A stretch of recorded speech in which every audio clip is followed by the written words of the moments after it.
Pontagnoux et ses mémoires, prison, déportation, torture des résistants, exécutés sans procès, exécutés en 1944.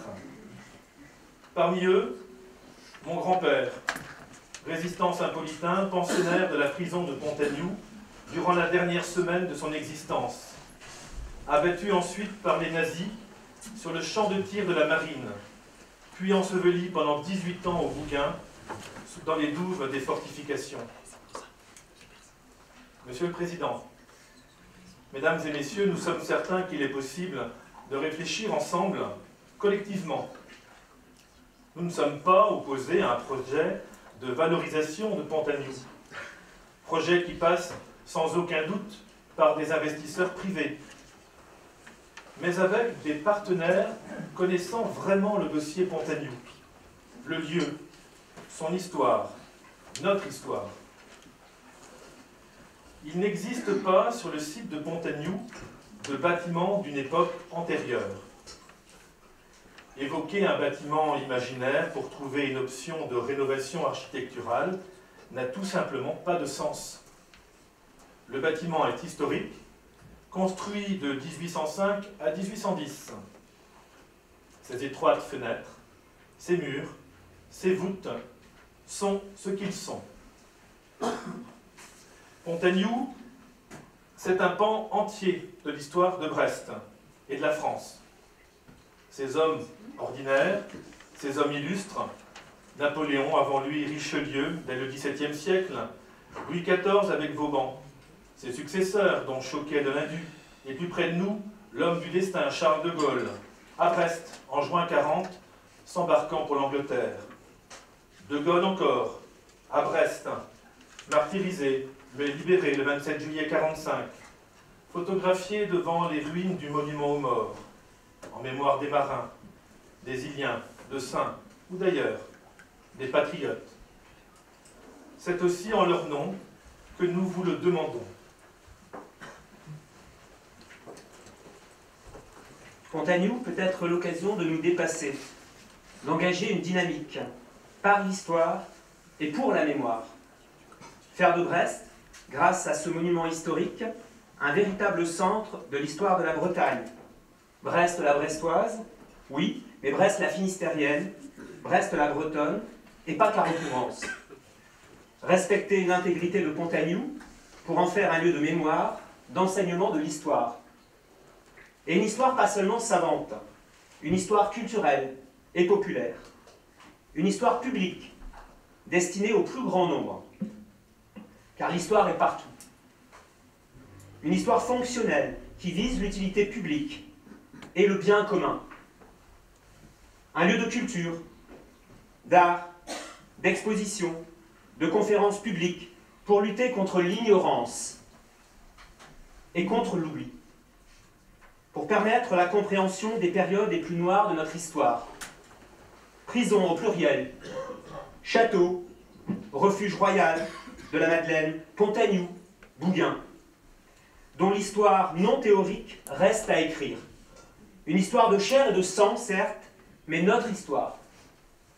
Et pourquoi pas, enfin, y accueillir un jour le ou les plans reliefs du vieux Brest. Une fondation pour l'histoire et les mémoires de la Bretagne. Une structure permettant au centre historique et laboratoire, liés ou non à l'UBO et au CRDC, de travailler en synergie. Bref, autant de possibilités pour lesquelles les financements, publics, mais également privés, ne devraient pas manquer. Brest ne dispose-t-elle pas, depuis cette année, du label Ville d'art et d'histoire? Brest mérite aussi son mécénat et un rayonnement au-delà de la métropole. À Brest, au bout de notre péninsule armoricaine, les ressources et les talents ne manquent pas. Reste à les regrouper, à les fédérer, en nous appuyant sur notre patrimoine commun.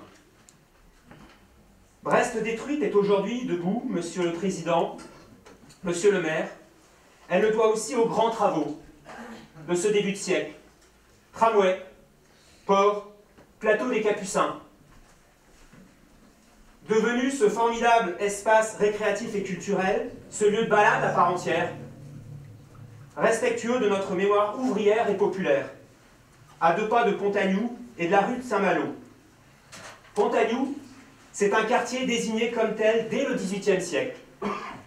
Capucins, bâtiment au Lion, rue Saint-Malo, terrain de la Madeleine et prison de Pontagnoux. Pourquoi envisager aujourd'hui de rompre cette unité urbanistique et historique? Nous plaidons devant vous pour que toutes les mémoires des lieux restent vivantes, car la mémoire est active. Elle aide à nous construire et à affronter le présent dans cette société déboussolée. Exerçons ensemble, sous votre impulsion, Monsieur le Président, notre sens des responsabilités, aux yeux des générations présentes et à venir. Nous, historiens et passionnés d'histoire, mais pas uniquement, nous sommes prêts à y apporter notre expertise historique et notre énergie positive et constructive.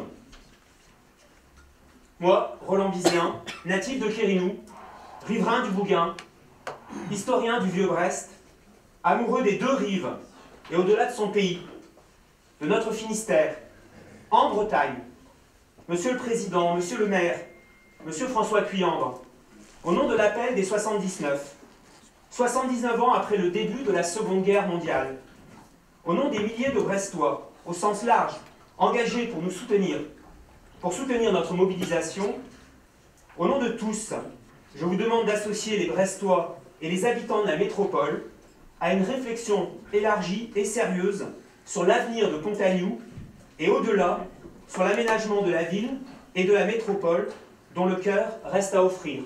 Nous vous remercions. Merci. Je ouvre la séance. Qui souhaite intervenir? Sujet, bien entendu. Madame Malgrand. Excusez-moi, Monsieur le Président, sur le sujet de Pontagnoux, oui, tout à fait. Ah non, pardon. Non, Oui, tout à fait, sur le sujet. Non, mais il n'y a pas de mystère, hein, l'affaire... Avec le micro, ça serait peut-être mieux. L'affaire a été évoquée en bureau, nous avions donné un accord à la démarche tendant à transférer ces propriétés au secteur privé pour qu'il y soit réalisé un investissement de qualité, mais nous nous sommes abstenus car les conditions à la fois financières et générales de l'opération nous paraissaient contestables. Oui. Monsieur le Président, chers collègues, pour ma part, je soutiens totalement les propos de l'appel des 79 qui viennent de vous être lus. Brest manque d'un espace pour son histoire, manque de la reconnaissance par ses élus même de la valeur de son histoire. Et Pontagnoux est, parce qu'il n'est pas encore trop tard, le lieu fort dédié pour ça. Je voulais quand même revenir sur le conseil municipal du 14 juin dernier, puisque en séance, moment quand même relativement important au regard de ce qui doit être dit ou pas, je vous ai posé très clairement la question de savoir si la mise en vente de Pontagnoux était une rumeur. Vous avez hurlé au scandale, me reprochant vous avez crié au scandale, me reprochant justement de me faire le relais de ces rumeurs, et vous m'avez assuré que non, Pontagnoux n'était pas en vente. 3 mois après, Pontagnoux est vendu. Je ne peux que me poser publiquement ici la question, monsieur le maire, monsieur le président, avez-vous menti le 14 juin dernier? Merci. D'autres demandes de parole là-dessus? Non? Voilà,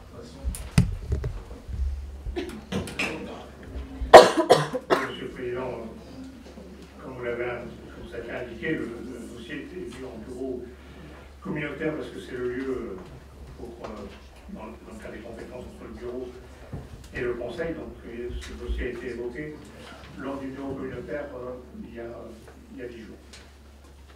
À l'occasion de ce bureau a été fait état du projet qui a été proposé à la décision des membres du bureau.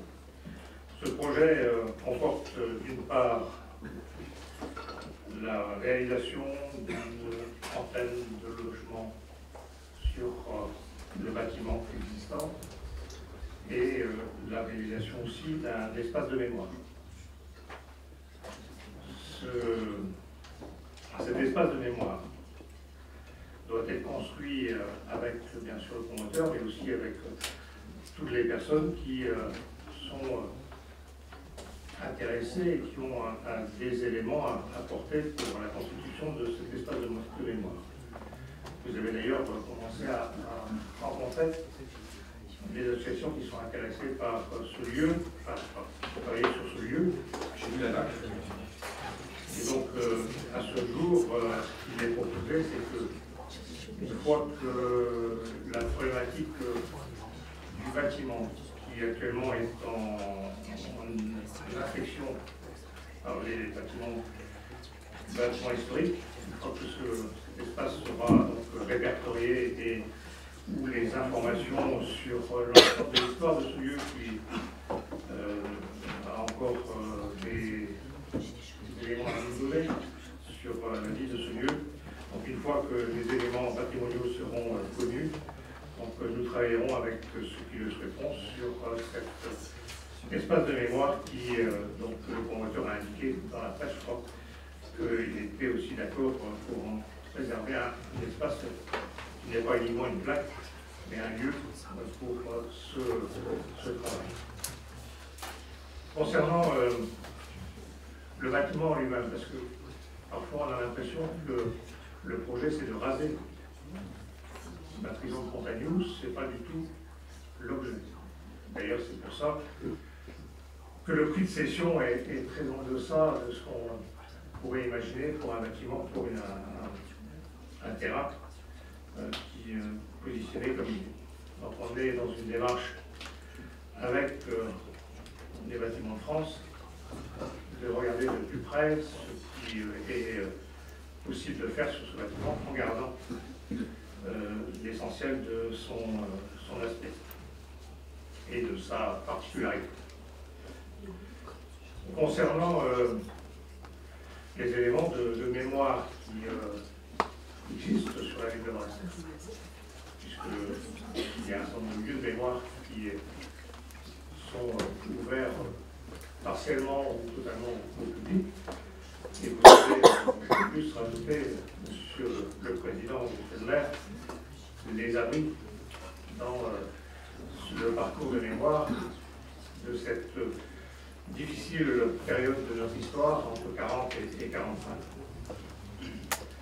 Il y a, je crois, matière à faire sur l'espace de Pontagnoux un lieu qui participe à l'ensemble de ces lieux de mémoire pour notre génération, mais aussi pour les générations futures. Je crois que j'insiste beaucoup. Le projet qui est proposé n'est pas contrairement à ce que j'ai pu lire, des appartements de haut de gamme, et un projet qui s'insère complètement dans la dynamique mise en place dans le cadre du renouvellement urbain de recouvrance. Et donc, comme le plateau des Capucins, ce projet participera à la redynamisation de ce secteur. Ne sont pas concernés, parce qu'on en parlait un petit peu, ne sont pas concernés dans le projet ni le terrain de la Madeleine, qui n'appartient pas à la ville de Brest, ni bien sûr la rue de Saint-Malo, qui fait partie d'un travail aussi de mémoire avec l'association, et en particulier avec celle qui représente le mieux l'association, c'est Madame Cap. Donc voilà un petit peu assez rapidement brossé. L'objectif, c'est de garder le bâtiment, d'en faire un élément architectural et qui ne devra pas changer beaucoup par rapport à l'existant, et d'en faire aussi un lieu de mémoire pour la poursuite des diverses étapes sur le terrain, des divers lieux de mémoire qui existent. Merci. Sur le sujet, non, comme oui, Monsieur le Président, chers collègues, je tiens tout d'abord à remercier Monsieur Graal et Monsieur Vizien, ainsi que leurs amis du collectif de l'appel des 79 pour Pontagnoux. Je les remercie d'avoir rappelé à juste titre la place qu'occupe dans l'histoire la prison de Pontagnoux. Elle est en effet chargée d'une mémoire pluriséculaire. Là, et ça a été dit tout à l'heure, mais je le rappelle, durant la Seconde Guerre mondiale, les résistants, les hommes qui avaient fait le choix de la liberté, de l'égalité, de la fraternité face à la barbarie furent torturés. Certains d'entre eux furent même ensuite exécutés, assassinés par les nazis. Toutes et tous en conviendront, il faut respecter la mémoire de ce lieu.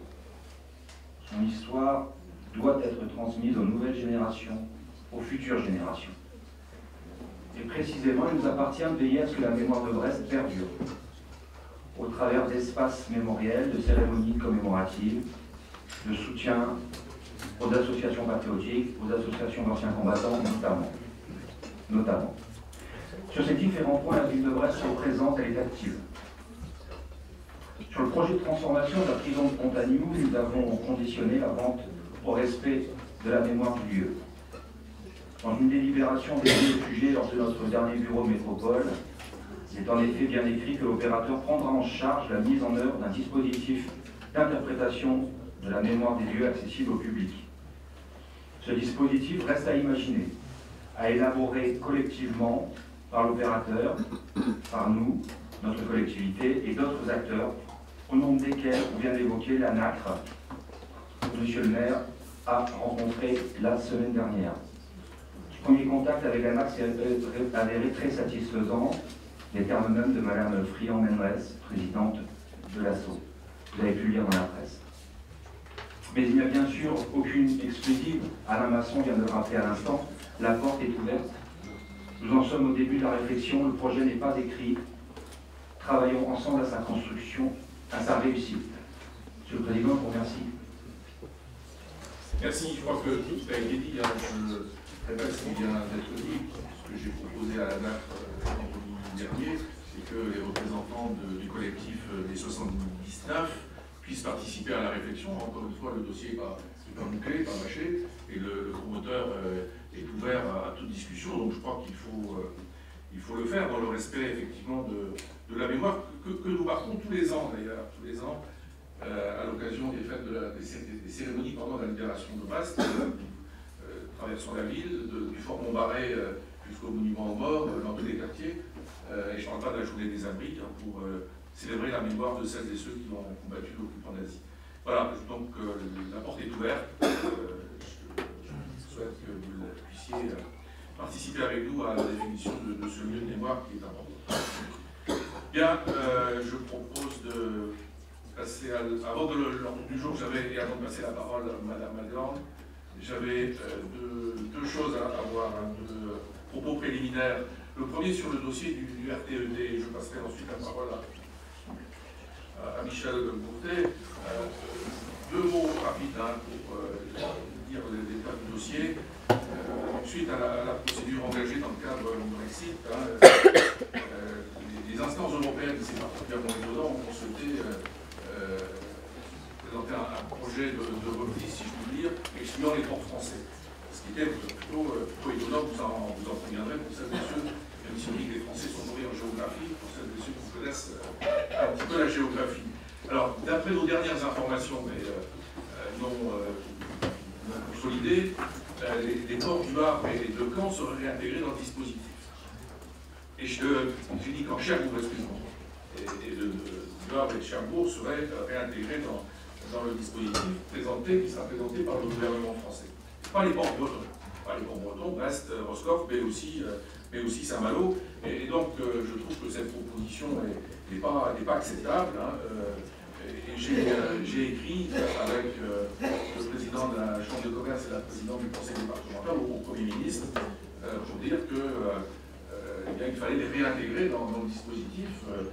La décision est imminente et donc l'action collective est urgente. Voilà, Michel, je n'ai pas le texte du courrier, mais je propose que Michel Bourtet puisse le lire. Donc ce courrier sera transmis lundi.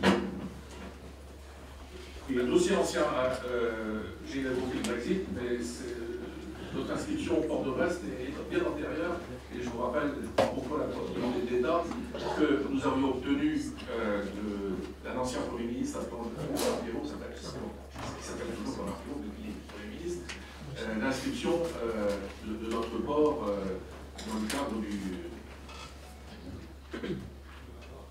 pacte voilà, État-Bretagne. Voilà. Oui, tout à fait, merci Monsieur le Président. Oui, peut-être de rappeler, alors le RTET, qu'est-ce que c'est? C'est le réseau transeuropéen de transport et qui a pour but de dessiner en Europe. C'est un objectif et une réalité tout à fait louable et ambitieuse. Les principales voies de desserte et de transport des principaux flux intra-européens. Donc, comme vous l'indiquez, il y a de nombreuses années que l'on suit la nécessité de voir le port de Brest inscrit, alors c'est du jargon, mais au réseau central du RTET. Et qu'est-ce que c'est que le réseau central? Ce sont les principaux nœuds de transport en Europe susceptibles d'accueillir les flux entre les différents pays européens. Et donc, vous le rappeliez, le pacte d'avenir de la Bretagne, qui a été signé en décembre 2013, prévoit de façon explicite que l'intégration du port de Brest au réseau central lors de la prochaine révision du RTET. La prochaine révision du RTET a pour but d'être conclue en 2023. Mais cette échéance est bousculée par le Brexit et notamment sur la question irlandaise, la question de la desserte de l'Irlande, donc la desserte entre l'Irlande et l'Europe continentale, car aujourd'hui, à peu près 70% des flux venant d'Irlande ou allant vers l'Irlande passent par le Royaume-Uni, ce qu'on appelle le Land Bridge. Et donc demain, en cas de Brexit, notamment de Brexit dur,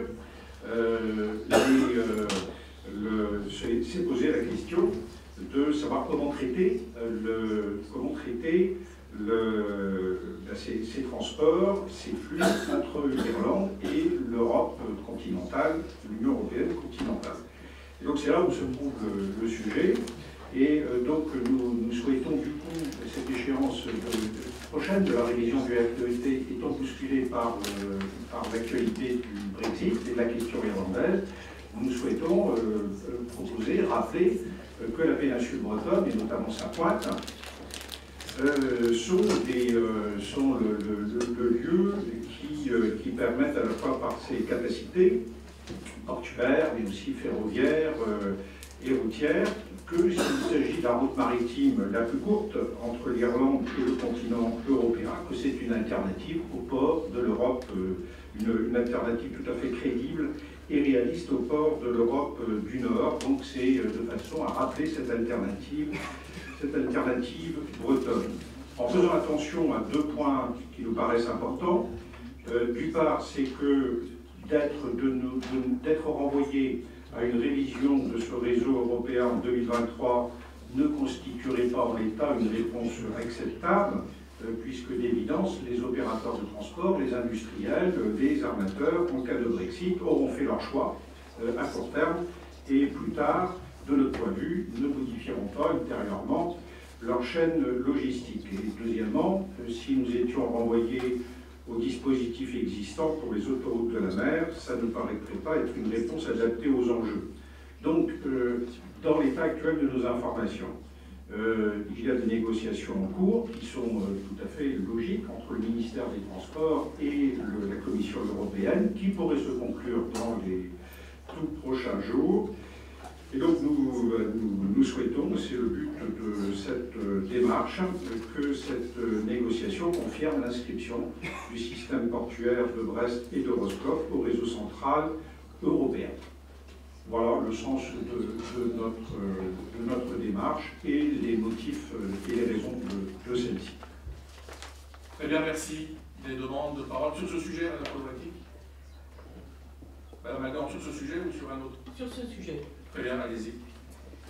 Monsieur le Président, notre groupe soutient la démarche que vous avez engagée par ce courrier au Premier ministre en faveur des ports de Brest et de Roscoff aussi, hein, et que si vous en preniez l'initiative, nous sommes prêts à apporter notre contribution à un vœu qui, je n'en doute pas, dans notre Assemblée, recueillerait l'unanimité.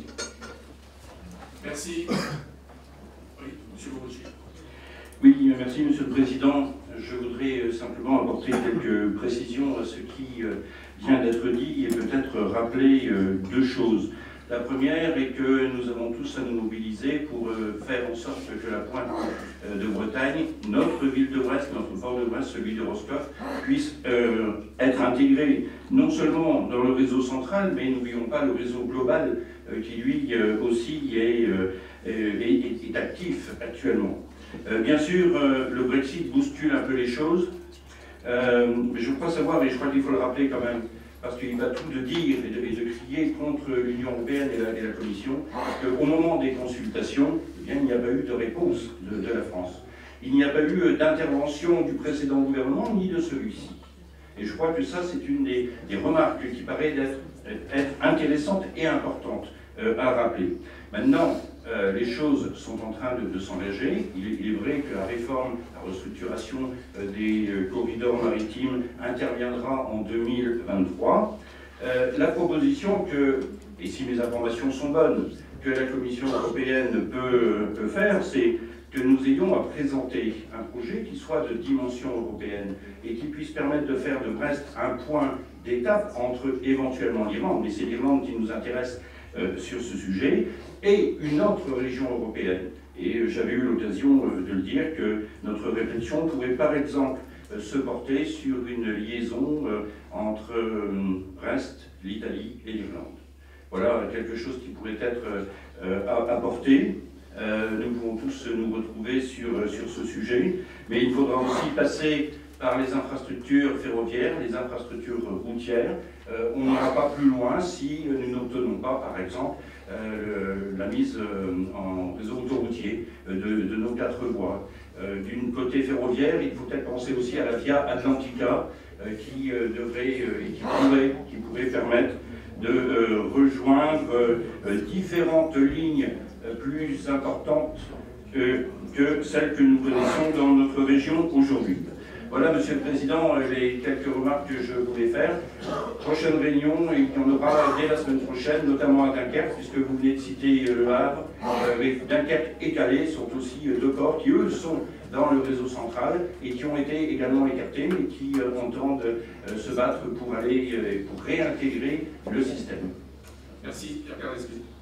Oui, Monsieur le Président, chers collègues, vous me permettrez, en tant que conseiller de la métropole, de soutenir évidemment les efforts que vous menez et que nous devons tous porter pour faire en sorte que notre pointe bretonne soit effectivement mieux relié à l'ensemble de l'Europe, mieux relié aussi bien sur les aspects terrestres, à la fois par le réseau routier, par le réseau ferroviaire, mais mieux relié aussi à l'Europe à travers eh bien, l'autre côté de notre face, c'est-à-dire le côté maritime. Il s'agit bien de mettre en place les dispositions qui nous permettent de développer un réseau ferroviaire qui connecte Brest à un hinterland qui n'est pas simplement la moitié de la Bretagne, ce qui est la réalité du hinterland du port de Brest aujourd'hui, mais bien à l'ensemble du territoire national et pourquoi pas au-delà quand on pense au trafic des marchandises irlandaises.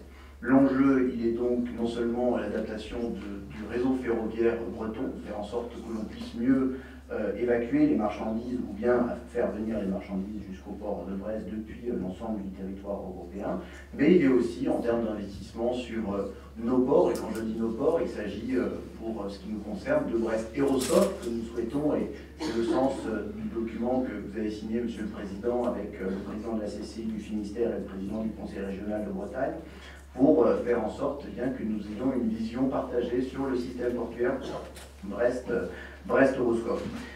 J'ai pris, et cette fois-ci vous me permettrez simplement de changer de casquette, même si je ne suis pas censé m'exprimer en tant que tel dans cette assemblée, mais vous me permettrez simplement de prendre ma casquette de vice-président de la région en charge de ces sujets.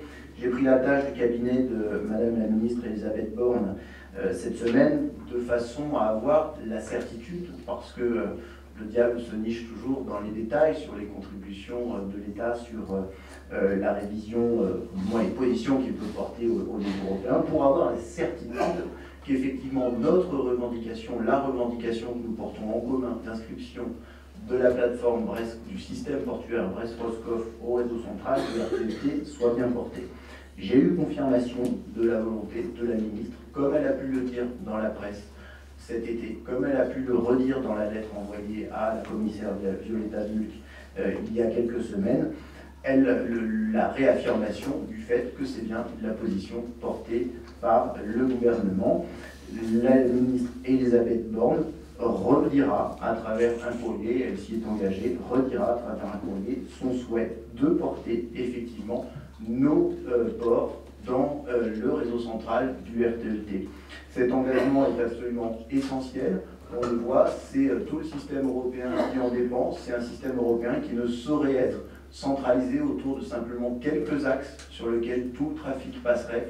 Nous sommes une opportunité et au fond, il faut faire en sorte que ce Brexit, finalement, qui est un vrai problème pour l'ensemble de nos ports, on parle aujourd'hui des marchandises irlandaises, mais il faut aussi voir que les marchandises anglaises, nous allons avoir des difficultés à faire en sorte que nos ports puissent les accueillir, puisque des contrôles nouveaux vont devoir se mettre en place. C'est bien une déstabilisation globale, et donc ce qui est une difficulté peut aussi être une opportunité de développement pour nos ports, et je crois que nous ne sommes jamais de trop pour faire en sorte que cet élément soit effectivement une opportunité pour notre territoire. Merci. Je retiens la proposition de Mme Lagorde. On peut imaginer adopter un vœu en fin de séance, à la condition qu'on soit d'accord sur la rédaction. Nos chargés de mission se concertent. Très bien.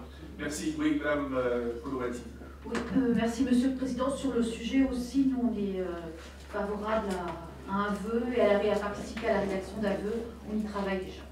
Très bien. Bien. Est-ce qu'il y a d'autres demandes de parole avant de passer au... Oui, Mme Colorati. Monsieur le Président, chers collègues, distant d'une centaine de kilomètres, Rennes et Nantes représentent deux des principaux bassins de recrutement de notre pays, puisqu'elles deux, elles comptabilisent 50 000 perspectives d'embauche cette année, confirmant ainsi la forte attractivité de l'axe Rennes-Nantes.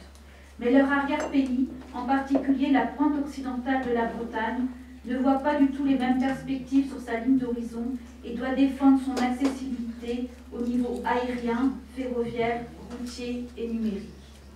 Brest Métropole, 8 communes, 210 000 habitants, étant la plus petite des métropoles françaises au sein de la plus petite région de France, risque de voir certaines fonctions métropolitaines, enseignement supérieur, recherche, défense, port, hôpital, aéroport, se développer plus à l'est et le risque de décrochage avec Rennes et Nantes est bien réel. Afin de réduire cette fracture territoriale, Monsieur le Président, à l'été 2017, vous avez proposé au président des communautés de communes du pays de Brest de réfléchir à l'extension de la métropole au périmètre du pays de Brest, qui compte au total 420 000 habitants. Dans cette hypothèse, de nombreux élus des communautés de communes du pays de Brest ont exprimé de multiples interrogations, inquiétudes. Quel projet de territoire? Quelle gouvernance? Quelle organisation? Quel degré d'intégration? Quel transfert de compétences? Quelle fiscalité et quel tarif pour quel service? Comment maintenir les politiques de proximité? D'ores et déjà, les élus des communautés de communes du pays d'Iroise et du pays de Landerneau-Daoulas ont refusé de rejoindre Brest Métropole. Bien que certains élus de la communauté de communes de la presqu'île de Crozon-Aulne-Maritime ont émis des réserves, des groupes de travail se sont constitués entre Brest Métropole et la communauté de communes presqu'île de Crozon-Aulne-Maritime et les conclusions sur l'intérêt de l'élargissement devraient être rendues vers la fin de l'année. Quant aux élus de la communauté de communes du pays des Abers, malgré des réserves, ils ont accepté d'étudier l'opportunité ou non de poursuivre la réflexion en réalisant une étude sur les forces et les faiblesses pour le pays des Abers, mais le vote en instance de communauté aurait lieu après les prochaines élections municipales, soit après 2020. Votée en 2014, c'est la loi MAPTAM qui a créé le statut de métropole. De fait, l'élargissement de la métropole ne figurait pas dans les programmes des maires élus en 2014 et la population devrait être sollicitée par référendum ou lors des élections municipales de 2020 sur l'extension de la métropole au périmètre du Pays de Brest. Avant de conclure, répondant à un appel d'offres, suite à la libération prochaine du fonds de la Pinfeld, l'architecte italienne Paola Vigano a été retenue par Brest Métropole pour réfléchir au cœur de métropole. Un cœur qui, pour elle, signifie qu'il est fait pour y habiter et que ceux qui y vivent ont envie d'y rester, pas de partir. Monsieur le Président, chers collègues, et si nous redéfinissions les politiques locales afin de redonner de l'attractivité à notre territoire, à commencer par le cœur de métropole et ses franges, pour que ceux qui n'y vivent pas aient envie de venir et d'y vivre. Je vous remercie. Merci.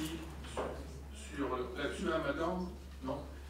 Juste très rapidement, j'ai effectivement, au mois de juillet de l'année dernière, proposé au président Clément Châtelain et président des communautés de communes formant le Pays de Brest de réfléchir de manière très libre à l'élargissement de celle-ci. Étant entendu, comme vous l'avez dit, que Brest est la plus petite des métropoles, la plus petite des régions, mais ça c'est une autre question.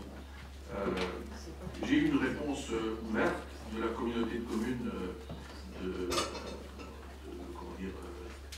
Crozon, la presqu'île de Crozon, Alpes-Maritimes, et des discussions, comme vous l'avez dit, sont en cours. Les groupes de travail qui associent tant les élus que les fonctionnaires territoriaux de nos deux collectivités travaillent pour aboutir à des propositions qui seront effectives sans doute fin d'année, début d'année prochaine. Et puis après, on décidera, on tranchera. Le pays des Abers a souhaité, et avec un calendrier plus large, commencer à travailler, avec l'idée que s'il y avait une décision à prendre, elle se ferait après les élections municipales, comme chacun le sait, ont lieu au mois de mars 2020. Avec la presqu'île de Crozon, la décision qui est prise, c'est qu'on tranche avant les élections. On tranche avant les élections. Donc, au courant de l'année 2019, les conseils municipaux seront consultés pour savoir si on doit aller ou pas vers la fusion. Il y a une troisième communauté de communes qui m'a accueilli, m'a demandé de venir parler de cet élargissement. C'est Clément Châtelain. C'est dernière rentrée dans le dispositif du Pays de Brest. Pour les autres, j'ai eu une porte fermée. J'ai eu une porte totalement... Il n'y a pas eu de débat. Je n'ai pas été invité. J'aurais souhaité l'être, mais après, chacun fait ce qu'il veut dans le monde juridico-politique dans lequel on est.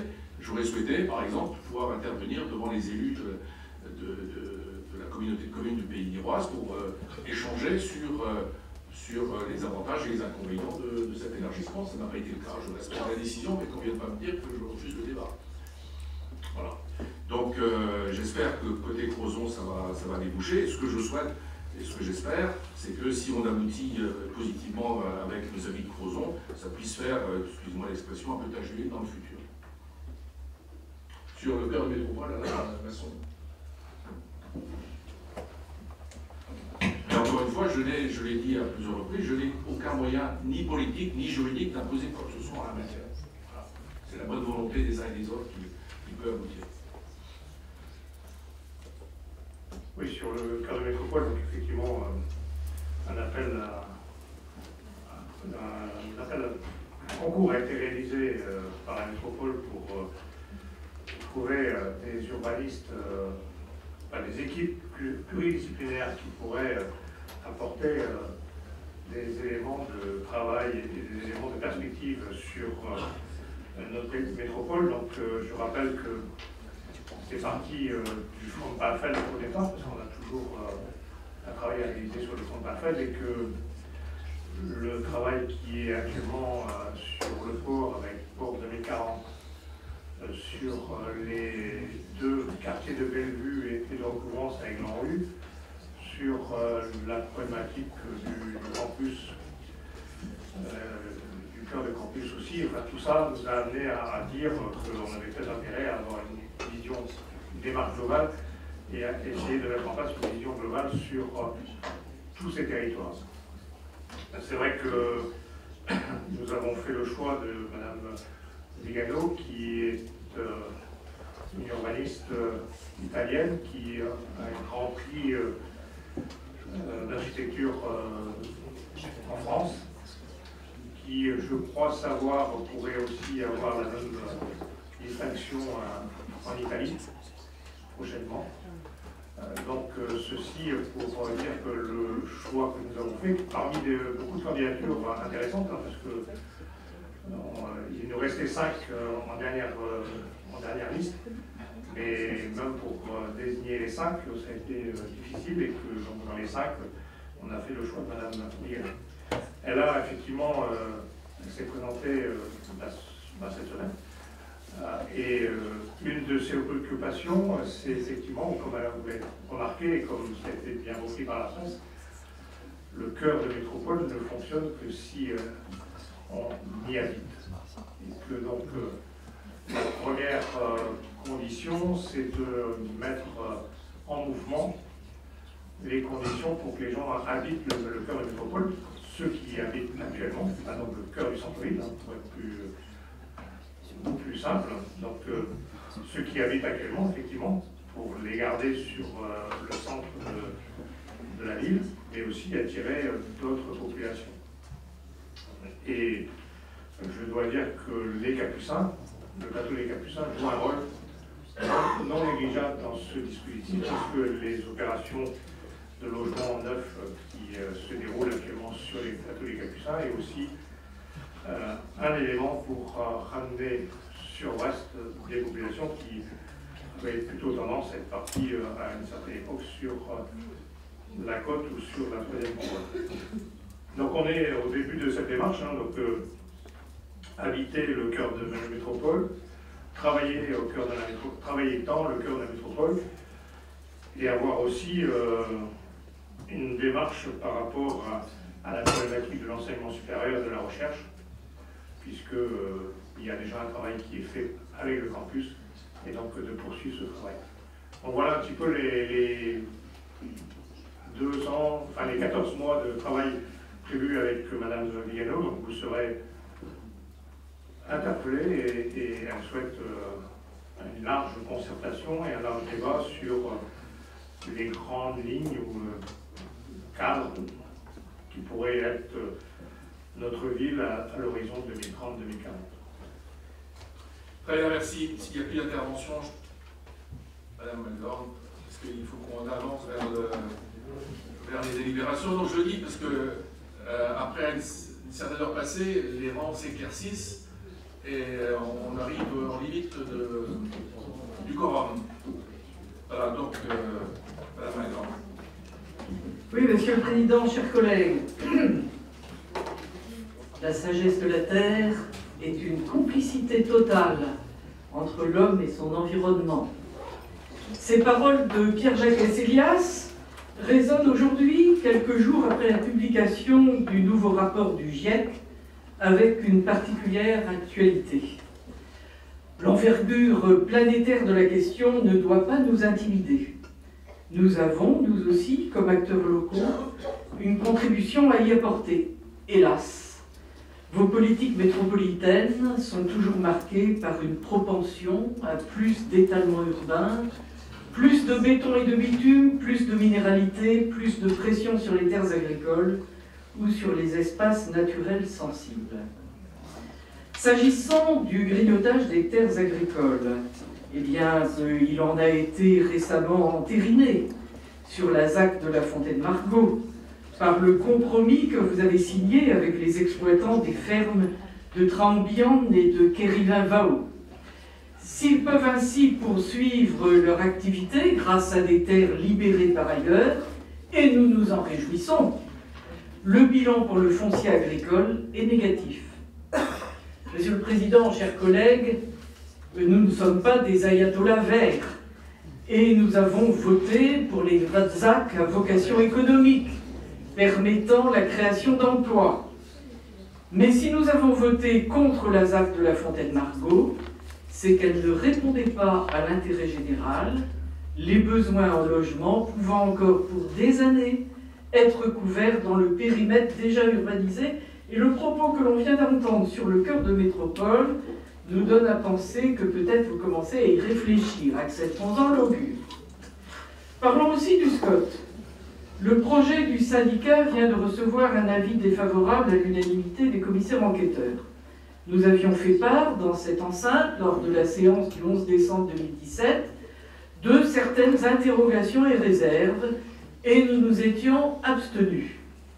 Nous avions souhaité que vous puissiez tenir compte des réserves et des interrogations que nous avions formulées.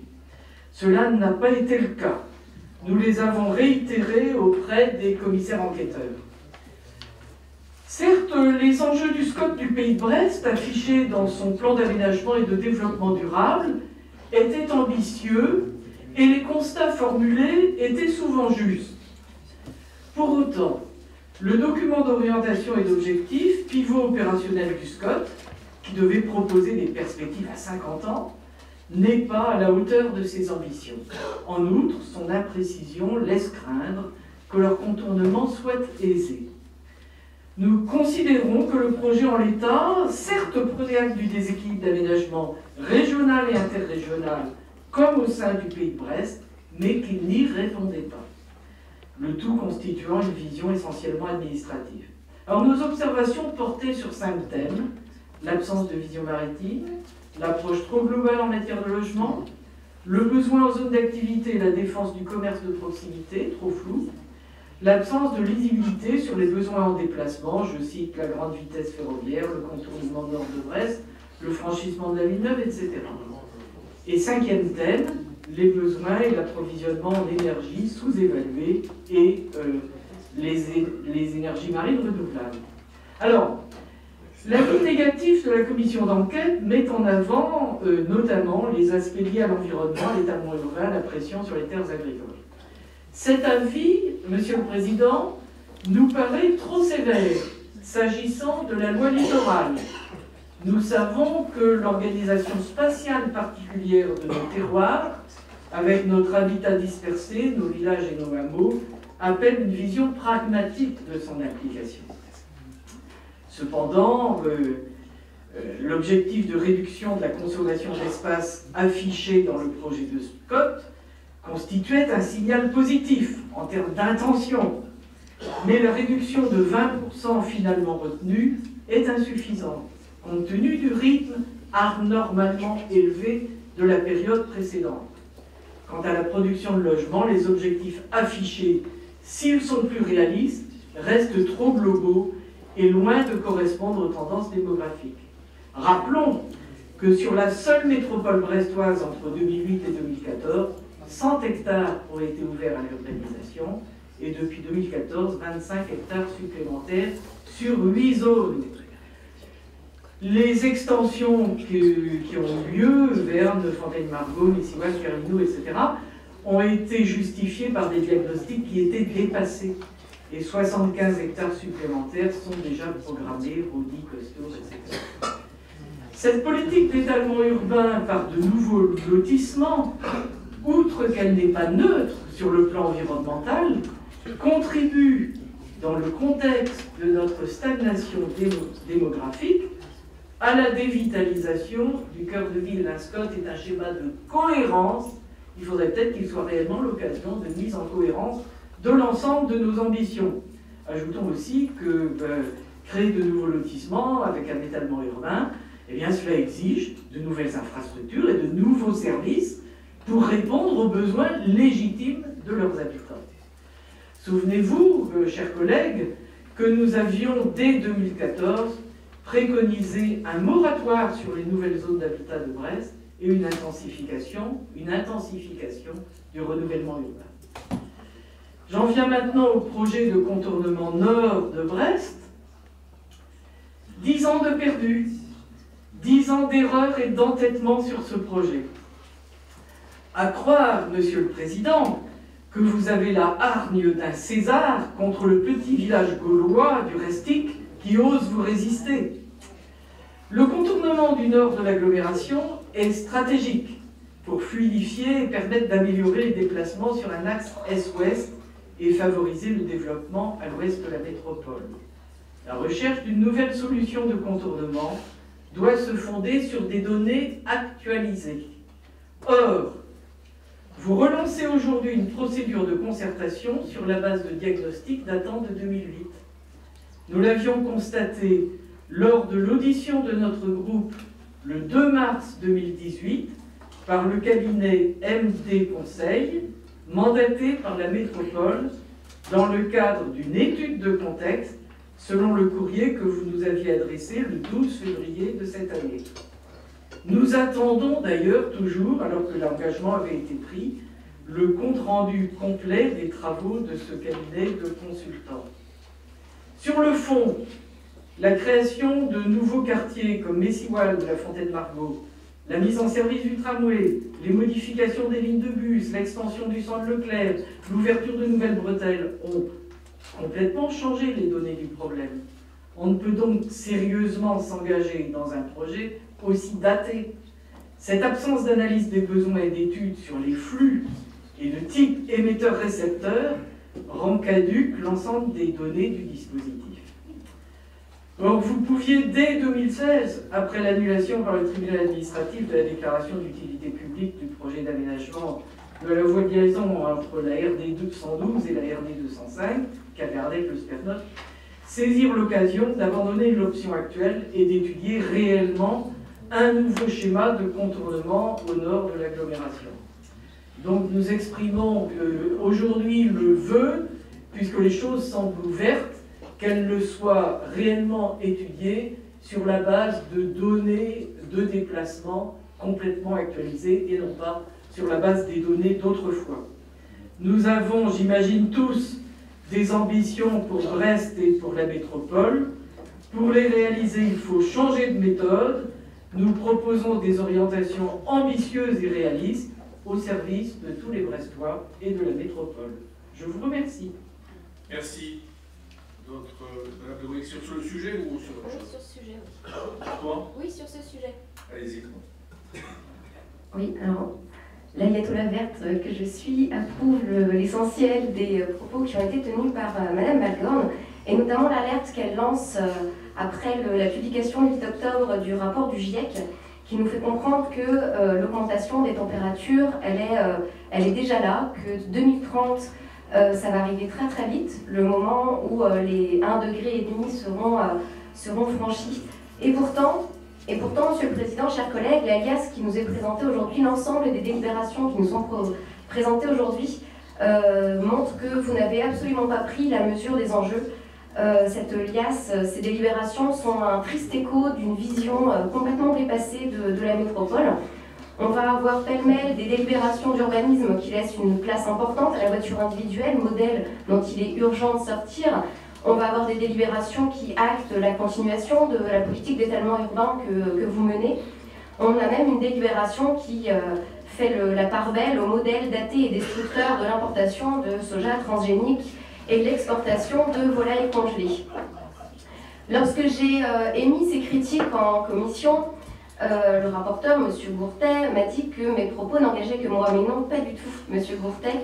Monsieur le Président, mes chers collègues, je vous invite vraiment à lire les rapports du GIEC, à lire les productions scientifiques qui nous parlent du climat et de l'urgence planétaire et climatique qui se proposent à nous aujourd'hui. Et les utopistes, ce ne sont pas les écologistes. Les utopistes, ce sont ceux qui croient dans un mouvement tout à fait déraisonnable, qu'il est possible aujourd'hui de conserver le modèle capitaliste et de sauver la planète et le climat.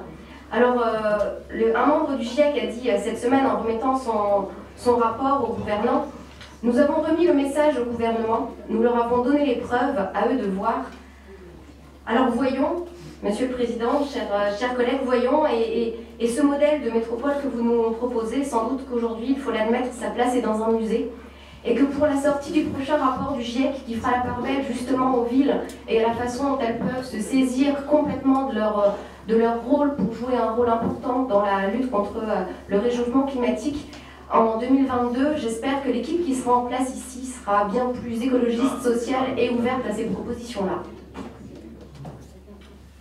D'autres demandes de parole? Bien, sur le schéma de cohérence territoriale, sujet évoqué par Mme Malgorn, quelques réflexions rapides. C'est d'abord 3 ans de travail.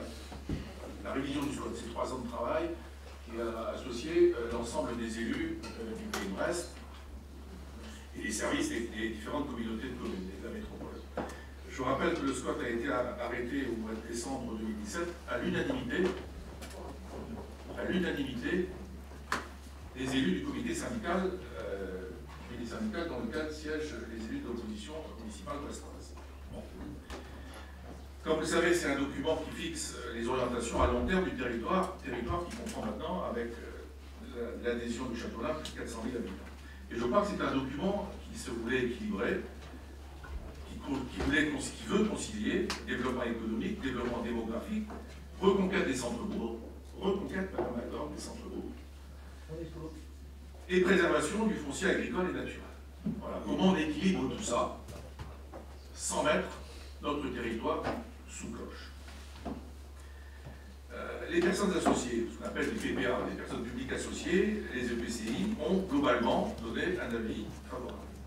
Alors l'enquête publique a eu lieu du 5 juin au 5 juillet, et l'avis a été rendu, l'avis défavorable, rendu public à la fin du mois de septembre.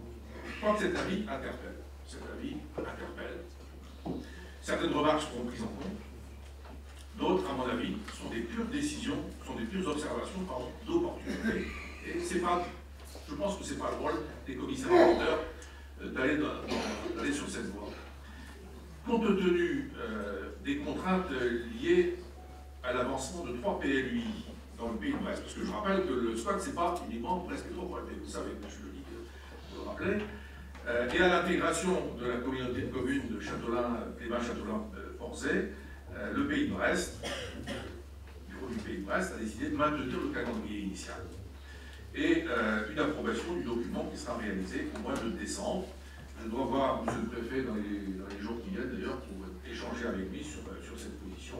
Donc une approbation du document qui sera réalisé en décembre avec des modifications tenant compte des observations des commissaires enquêteurs qui seront proposées au comité syndical. On a réunion du comité syndical dans 10 jours, je pense, 10-12 jours, ça le sera. Donc on a un bureau la semaine prochaine au pays de Brest. On fera cette analyse de manière sereine. Voilà. Jean-Luc, sur le contournement de Lambé. Monsieur le Président, sans refaire l'histoire, que j'espère vous connaissez, c'est les attaques contre le plan local d'urbanisme conclu à son annulation, la remise en place du plan d'occupation des sols et l'affaire partout. Voilà pourquoi le contournement n'a pas eu lieu, ce qu'ont beaucoup déploré les riverains du boulevard de l'Europe qui étaient présents à la réunion au patronat Loïc de Lambé cette semaine, mercredi. Et certaines de vos collègues, madame, étaient présentes aussi.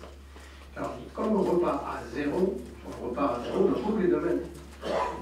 L'inventaire qui avait été fait il y a 10 ans sur la faune et la flore doit être refait. De la même manière, on actualise les données relatives, bien évidemment, aux déplacements. C'est ça l'objet du débat. Et comme on repart en concertation, vous aurez tout le loisir de vous exprimer.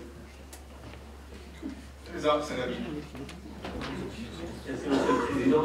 Je profite pour apporter une réponse en même temps à Mme Kolovati et Mme Algor sur le cœur de la ville. Premièrement, je voulais attirer votre attention que l'ensemble des villes reconstruites comme nous sont face à des préoccupations majeures en matière de copropriété. Qui parle de copropriété parle des propriétés privées.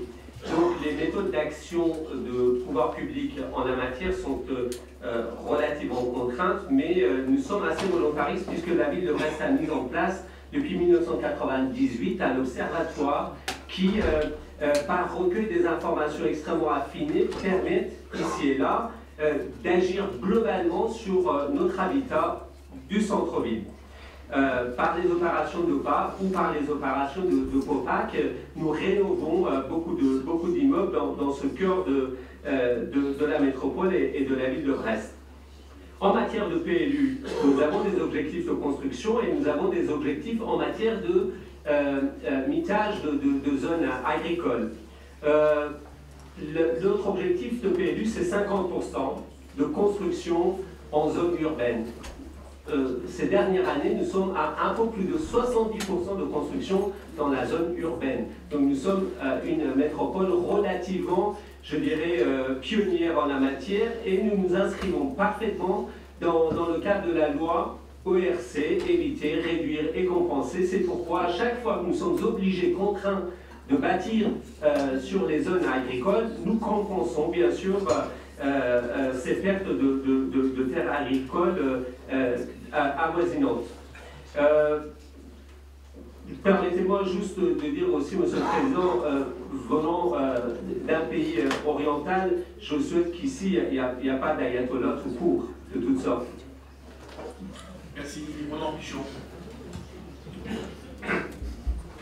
Oui, merci Monsieur le Président. Juste quelques mots, puisque Julie Egoïc a rappelé le rapport du GIEC. C'est vrai que le rapport pointe bien l'ampleur des efforts nécessaires pour limiter la casse du changement climatique à 1,5 degré. On est quand même sur... Pour y arriver, on est sur des échéances très courtes et sur des objectifs qui seraient très ambitieux s'ils devaient être réalisés. On voit aussi, lorsque l'on parle du SCOT, du PLU, le temps incommensurablement long que prennent les décisions au regard d'urgences et d'enjeux qui peuvent se jouer en l'espace d'une décennie ou deux. Donc c'est assez terrible de voir que on a une incapacité institutionnelle à réagir et à prendre la mesure de ces enjeux. C'est pour ça que, par exemple, puisqu'on parle de la question d'un éventuel contournement nord de l'Ambézélec, il est important de se baser non seulement sur des données actualisées, mais aussi sur des données un peu anticipées des changements qui sont en cours. Et ne pas continuer et chercher à perpétuer des chiffres ou des courbes qui ont été élaborés au cours des dernières décennies et qui, de gré ou de force, relèvent d'un modèle dépassé, d'un modèle qui est insoutenable et qui, de gré ou de force, doit changer. Et notamment cette omniprésence de la voiture individuelle pour les déplacements. Il faut trouver rapidement des solutions pour permettre de sortir de cette prison, certes confortable et climatisée pour certains, mais de cette prison que nous nous sommes construits pour nos déplacements. L'ADEPA a sorti une lettre de la mobilité qui rappelait la surface réservée au stationnement des voitures dans le centre-ville de Brest, puisqu'on parlait du cœur de métropole. Hein, c'est un espace immense qui est réservé aux voitures, c'est 15 hectares, je crois, de mémoire. C'est quand même conséquent uniquement pour le stationnement des véhicules. Donc c'est un espace qui est perdu. C'est quand même pas rien. Et on voit bien cette question du cœur de métropole, cette question de l'accessibilité de la Pinfeld, c'est un combat que les écologistes à Brest portent depuis les années 90 au moins. Donc moi, on voit aussi qu'on est dans le temps long. Donc entre les années 90 et aujourd'hui, nous avons récupéré une petite partie de la Pinfeld, mais il en reste encore énormément. Donc je pense qu'on ne peut pas non plus attendre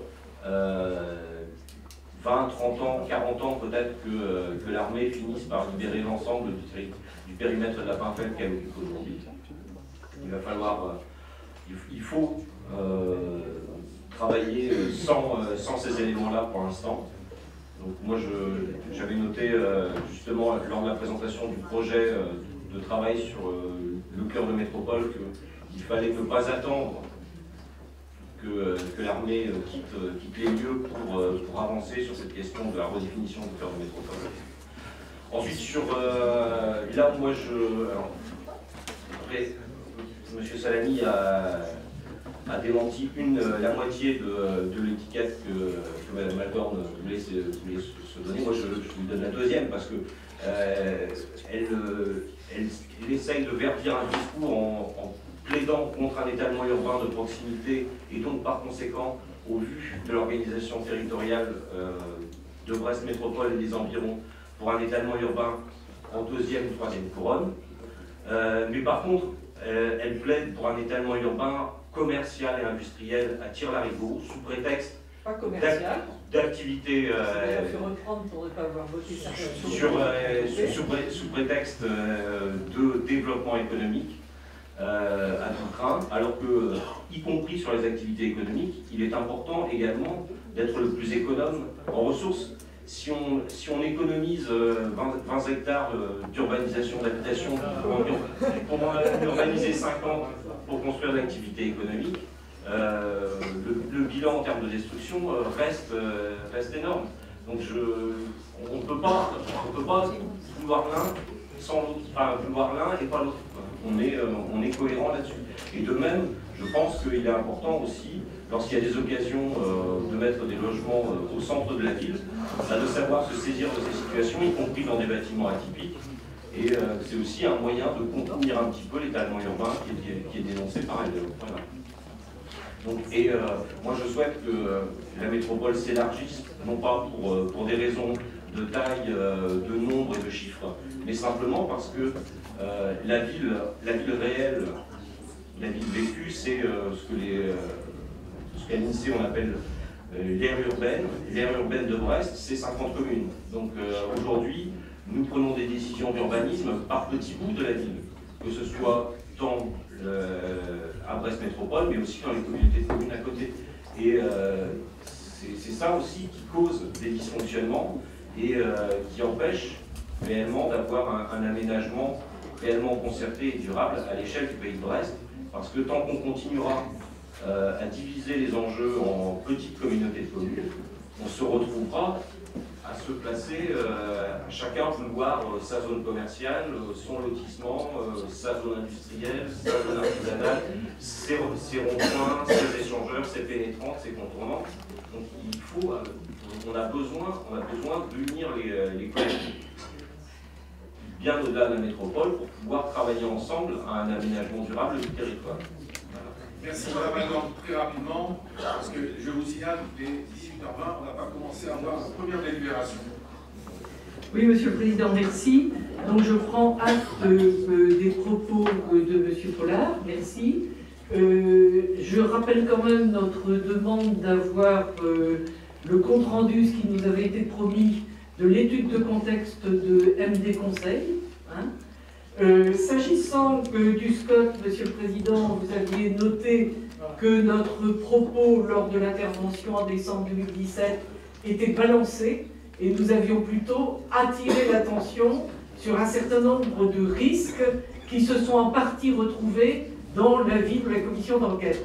J'ai bien noté que, et je suis d'accord avec vous sur le fait qu'on n'est pas du tout tenu de suivre tous les avis de la commission d'enquête. Certains sont parfaitement dans leur rôle de nous alerter sur la cohérence de l'ensemble. Pour d'autres, il peut s'agir d'opinions et c'est nous qui décidons. Donc j'ai bien noté que vous aviez l'intention de prendre en compte un certain nombre de ces observations et nous resterons donc ouverts pour la suite de la procédure. Très bien, merci.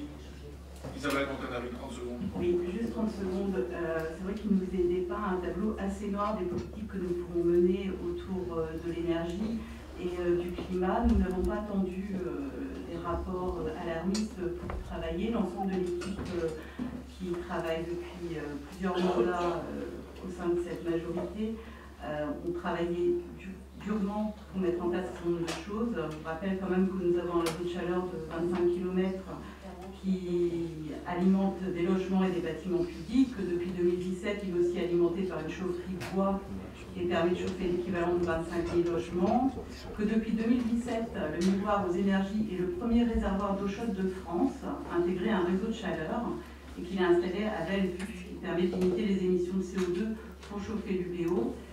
Nous travaillons aussi sur des ambassadeurs du climat auprès des habitants pour qu'ils puissent diffuser toutes les politiques autour de toutes les idées autour de ces politiques. Et on pourrait rajouter plein d'autres choses. Par exemple, du téléphérique. Voilà. Le téléphérique.